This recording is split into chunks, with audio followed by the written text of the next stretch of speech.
If you were setting up a marine aggressive fish tank and you could choose any fish you wanted, what would you buy? We'll take you shopping as these guys decide in this Fincast.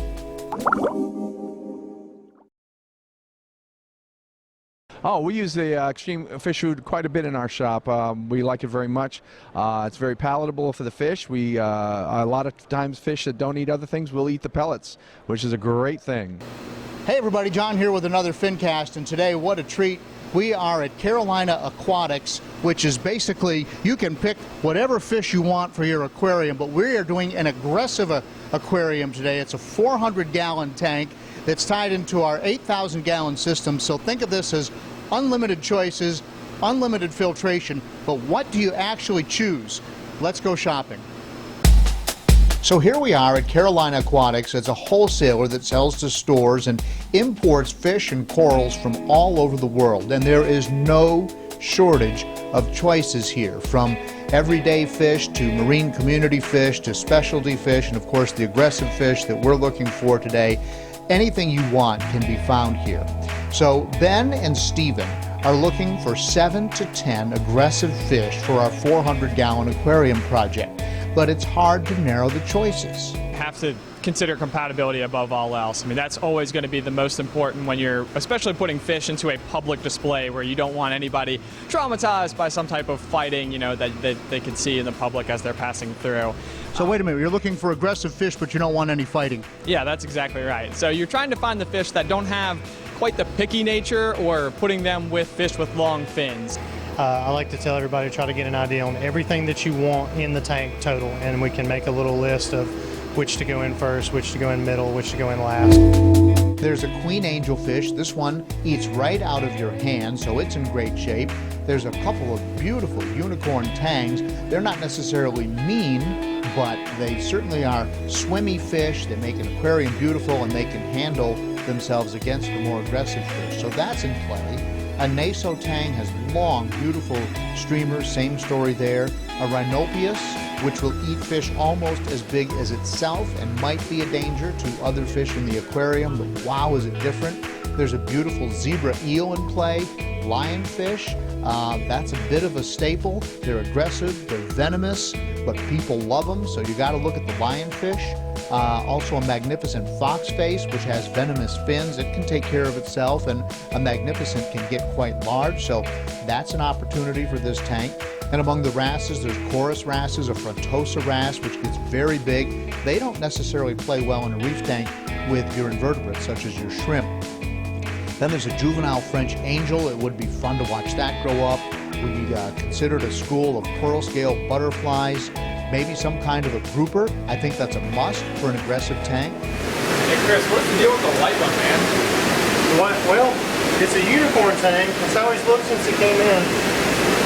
He seems to be pretty hardy. He's eating well. Is this a zebra or a chain link? Zebra. Do you know what you have on him? So after walking around with a clipboard and deciding and standing on one foot and then the other and leaning down and lots of discussion, the guys made their choices. The rhinopius made the cut. Well, for the longest time, camouflage has been a big topic of discussion amongst the museum. So that's one of the elements that's going to be really cool, and I think kids are just going to go crazy over. Plus, it's such a unique fish. You called the rhinopius a dude fish. Why is that? A dude fish, because mostly dudes are the only ones that are going to want this fish, because it's so ugly it's cool. It's meant to mimic seaweed, so it sits there and just waves back and forth in the water. It eats other fish. It's just it's an awesome fish, and I don't know. There's some women out there, I'm sure, that would appreciate that, but most of them want the nicer, pretty reef fish that are just, it looks like an actual reef scene. This guy will eat those fish, so I feel like it's more of a dude fish than some of the other ones out there. Also going home, the zebra eel. Among the groupers, the boys chose a miniatus, which is absolutely beautiful with the red and the blue spots, and yes, they chose a lionfish. It was a lionfish. That was sort of a bubble fish. Decided to go with the lionfish. Why? We're going to give the lionfish a shot. I always worry about lions being social enough in this kind of environment, especially if there's going to be a lot of flow and there's a lot of other activity. A lot of times they'll kind of hang out on a ledge somewhere and won't be quite as visible or active as much as people want them to be. But the really interesting thing about the lionfish, in addition to obviously being a fairly aggressive species, is that it's an invasive species off the coast of Florida. So there's a very good educational opportunity for us, especially again in the museum setting, where we can kind of tell that story and how lionfish have sort of come in and disrupted the food chain down there. Ben and Stephen both love fox faces, and the magnificent fox face absolutely had to come home. And also the queen angel.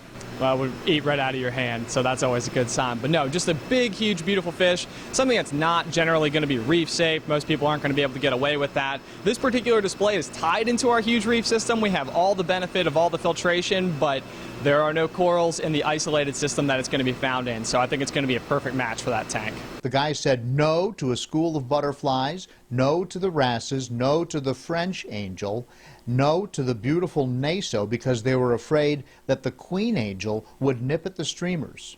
They also said no to a beautiful but aggressive triggerfish. Per the advice from Kris down here at Carolina Aquatics, we immediately caught our eye. It was one of the first fish we looked at right when we walked into the room. Nice, big, happy, healthy, but he said it's the meanest fish in the room. All in all, Kris said the guys made good selections. What's the compatibility rating for the choices today? Well, anytime we do a tank like this, it's always a use caution situation, and these fish are going to be different depending on, you could have two of the same type of fish. One has an awesome attitude, one has a, he'll be a jerk and he'll want to, fight everybody. But I think we're pretty safe with most of the things you put in there. If all goes well, I think you'll be happy with it. And Kris said if there's going to be a problem, it'll probably be with the queen angel, and recommended that she be the last one put in the tank. Well, I think she's going to be the boss of that tank. So any of the bigger fish that are put in there, she's going to kind of, try to beat them down a little bit and make sure she's dominant and show them that that's her tank. So obviously, you talk about aggressive fish. Everybody's got the story when they had the aquarium when they were a kid where, yeah, we set up a fish tank, we bought some fish, and then one of the fish ate all the other fish, and then we didn't have any fish anymore when that one died. For how many times have you heard that story, right? So today, we've been looking at some fish, and every one of them potentially could be the fish that ate all the other fish. But it's not unlimited choices. You still have to be very careful. So what we'll do is we'll take these fish back to Roanoke, and when we stock that aquarium, I'll do another Fincast, and we'll show you what that looks like. Please click around the channel. There's lots of things for everybody on the freshwater side. Don't forget our cichlid adventure series. If you like these aggressive saltwater fish, I know you'll love cichlids. There's also some planted aquariums and some other options as well. So click around. I'm sure you'll find something you like. Thanks for watching, and I'll see you in the next Fincast.